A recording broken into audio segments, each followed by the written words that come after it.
Hey everyone, welcome back.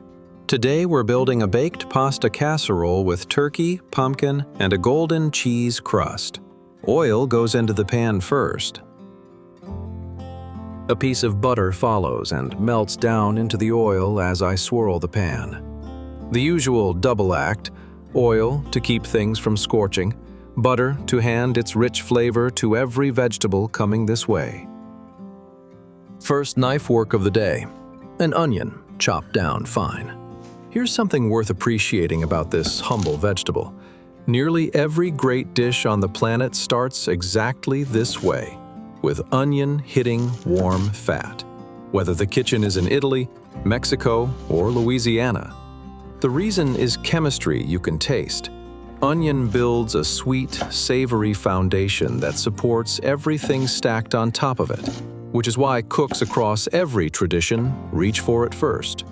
Ours is headed for fine dice, so it can melt into the sauce and do that job invisibly.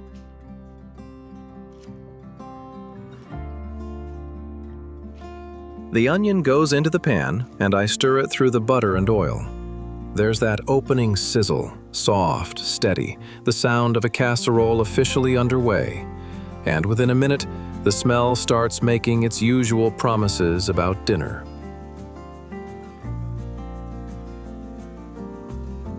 Now the pumpkin, cut down into cubes. And this pile takes a while, so let me tell you about my grandma while I work. Every fall, she made pumpkin porridge in a pot that looked older than the house. And as kids, we'd groan about it. We wanted anything else on the table. Then you grow up, and one October, you catch the smell of pumpkin cooking somewhere, and suddenly you'd trade a steak dinner for one bowl of that porridge with her at the stove. Funny how that works. She always said pumpkin was the friendliest vegetable in the garden, happy to be sweet or savory depending on who it sat next to. And this casserole proves her point. Keep the cubes close to the same size so they all soften together in the pan.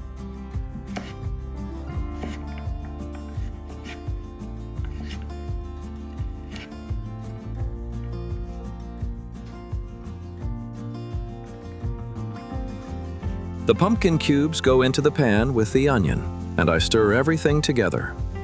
Turkey and pumpkin is a pairing that just makes sense. The mild meat and the sweet squash come from the same autumn table. And in this casserole, they'll be trading flavors in both directions.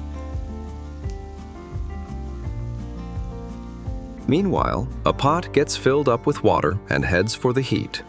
The pasta side of this dish is about to get moving in parallel. A tablespoon of salt goes into the pot, because pasta water should taste like the sea. That's the old rule. A good splash of vegetable oil follows, the lid goes on, and now the pot works its way up to a rolling boil under cover. Back at the pan, the vegetables get a stir, moving the pumpkin and onion around so every piece takes its turn on the hottest part of the surface, and nothing sits still too long. Now the celery gets sliced down on the board. This vegetable is kitchen royalty hiding in plain sight. It anchors the French mirepoix, the Cajun Holy Trinity, and half the soup pots in America, because its quiet, slightly bitter freshness balances sweet vegetables like the onion and pumpkin already waiting in our pan. Not flashy, just essential.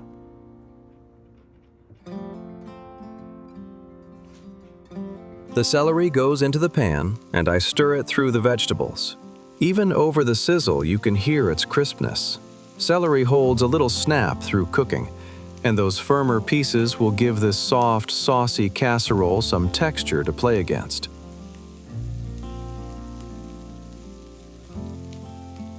The lid comes off the pot, the water is at a full roll, and the Cifferi rigati pasta pours down into the boil. A quick stir keeps the pasta from sticking, and the lid goes back on. But here's the key. We're only cooking it halfway, since this pasta still has a whole oven session ahead of it. Meanwhile, another quick stir at the pan, keeping the pumpkin, onion, and celery moving while their edges pick up color. Garlic thyme. 4 whole heads, chopped down fine. So settle in with me for a minute. This dish is really my spin on a classic every American kitchen used to have on rotation, the pasta casserole. So here's my question for you today. What was the casserole in your house growing up? Tuna noodle with the crunchy topping? Mac and cheese from scratch? Maybe a hamburger hot dish if you're from the Midwest? Tell me in the comments which one ruled your family table, and whether anyone still makes it, because I have a feeling those recipes deserve a comeback.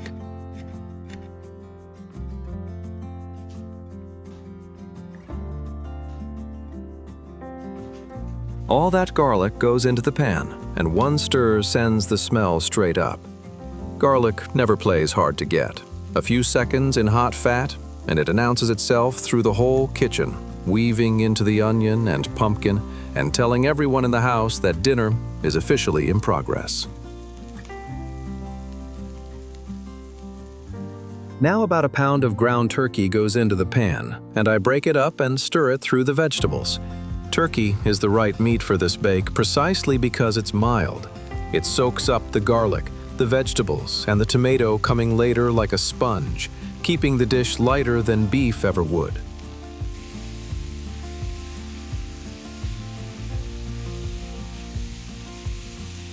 A round of pink salt gets ground over the pan, seasoning the turkey right as it starts to cook, when the meat is most willing to take flavor deep instead of just wearing it. Black pepper cracks over the top, and I keep stirring. And here's the thing to watch with any ground meat. Break up the clumps now while the meat is still soft, working the spoon through until everything is in small, uniform crumbles. Let big lumps set, and they stay big. Dense knots of plain meat in an otherwise seasoned dish, and no amount of stirring later will undo them once the proteins have firmed up. 30 seconds of attention here saves the whole casserole.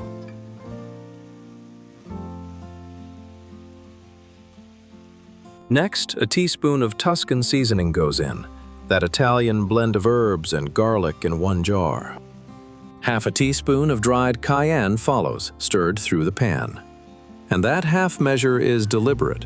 Cayenne is a background player in this dish, just enough to warm up the tomato and keep the richness interesting.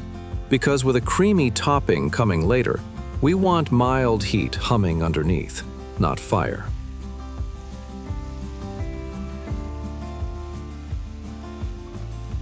Two tablespoons of tomato paste go in, and I stir them through the meat before any liquid arrives. This pause is a real technique. Frying the paste in hot fat caramelizes its sugars and deepens the flavor from bright and tinny to dark and rich. The difference between sauce that tastes fresh and sauce that tastes cooked all day. Now about 3/4 of a cup of tomato juice goes in, and the spoon gets busy. Watch what the liquid does beyond loosening the sauce. The acid in the tomato lifts every browned bit off the bottom of the pan, all that flavor the meat and vegetables left behind, and dissolves it right back into the dish. That's deglazing, the trick restaurants use on every pan sauce. And it's why nothing that touched this pan tonight is going to waste. Stir until the whole thing turns glossy and red. The half-cooked pasta comes up out of the pot and goes straight into the pan, and I fold it through the sauce. Notice the order here. Pasta into sauce. Never sauce onto pasta, because those half-done noodles are still hungry, and as they finish cooking, they'll drink the tomato and turkey flavors deep into themselves, instead of just wearing sauce on the surface. Every tube gets turned through until it's coated inside and out.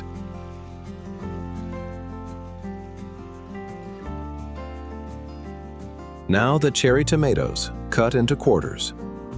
We had a neighbor when I was growing up whose garden produced more cherry tomatoes than any family could possibly eat. And every August, he'd walk the block handing out buckets of them like he was running for office. My mom would send me back with an empty bucket and a plate of whatever she'd baked, and that trade ran for years without either side ever calling it a deal. I still can't quarter cherry tomatoes without thinking of him. Fresh tomatoes on top of the sauce might sound redundant, but they're not. These quarters stay intact through baking, giving you bright, juicy bursts the cooked sauce can't provide.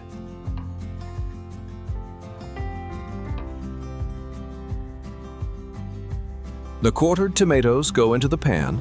One last stir folds them through the pasta and sauce, and then the whole pan moves off the heat. The stovetop portion of this dish is officially wrapped up and ready for assembly.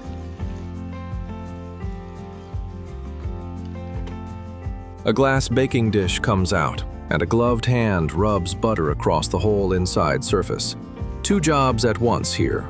The butter keeps the pasta from welding itself to the glass during baking, and every edge piece will pick up a little of that richness where it meets the dish. The corners always win. The pasta mixture pours out of the pan into the buttered dish, and the spoon levels it into one flat, edge-to-edge layer. Take a few seconds on this step because a level surface matters later. The egg mixture we're about to build will settle across it in a uniform coat, and the cheese on top will brown at one speed instead of some spots racing ahead of others.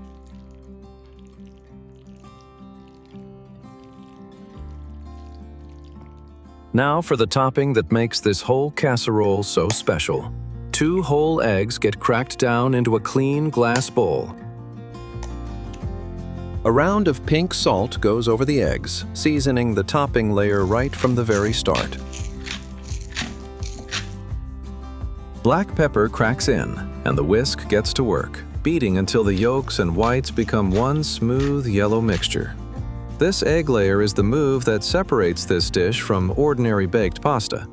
In the oven, it will set into a soft, savory custard that ties the noodles, meat, and vegetables together into slices you can actually serve.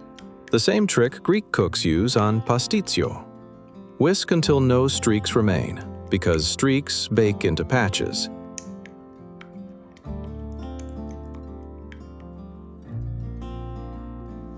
Now the sour cream goes into the bowl, and the whisk brings it into the eggs. Sour cream gives this topping body and a little tang, and it's one of those ingredients some houses put on everything. Which is my second question for you today. Where does sour cream belong in your kitchen? On a baked potato?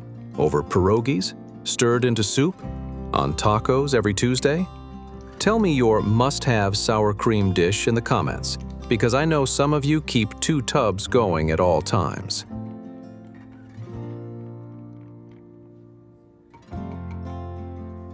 Then about 2/3 of a cup of cream goes in next, loosening up the whole mixture so it can pour and settle across the casserole. A handful of parsley gets chopped down fine for the topping. And if the parsley situation at your store looks sad this week, here's an easy swap. Fresh basil works beautifully in this casserole, leaning it even further Italian next to the tomato and Parmesan. And even a spoonful of dried Italian herbs will do the job in a pinch. The green is doing real work either way, cutting through a rich egg topping that would otherwise taste one note.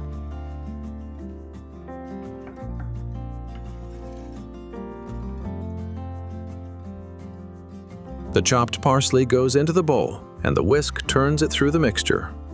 Look at that. The plain yellow topping is suddenly flecked with green all the way through, and every spoonful that pours over the casserole will carry those little bright spots with it, promising freshness in a dish this rich and hearty. The finished egg mixture pours over the pasta in a slow, steady stream, settling across the whole dish. Now the Parmesan, grated fine on the small side of the grater, and this fluffy pile is the future crust. Here's the science of what happens up top. Parmesan is low in moisture and packed with proteins and fat. So under the oven's heat, it doesn't just melt, it browns, crisps, and turns into that lacy golden shell everyone fights over at the table. The fine grate matters too, since small shreds knit together into one connected crust instead of scattered melted spots.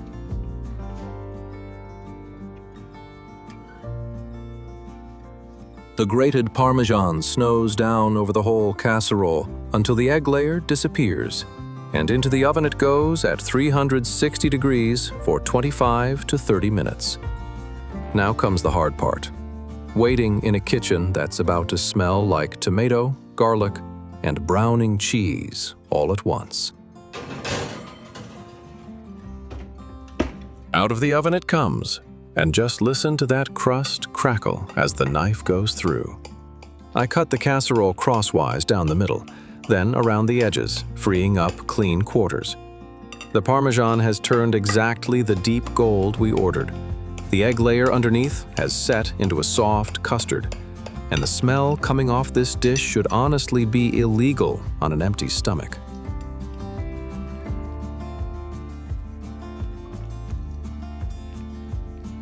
A spatula lifts out 1/4 and lands it on the plate, and a single parsley leaf goes on top as the finishing touch. One bite. Creamy, cheesy, with sweet pumpkin underneath. Subscribe, and I'll see you next time.